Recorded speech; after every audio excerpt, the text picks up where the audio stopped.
This is the rotor. How to take it out? Sledgehammer. Watch the studs, don't hammer them.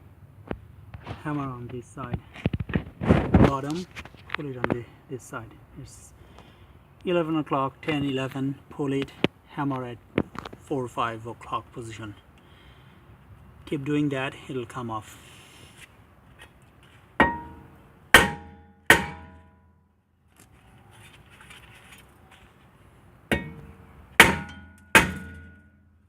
There you go.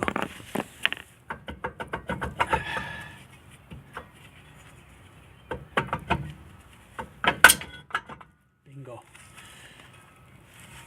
Sledgehammer works fantastic. Every time it works. Don't forget to share and subscribe for more tricks of the trade like this.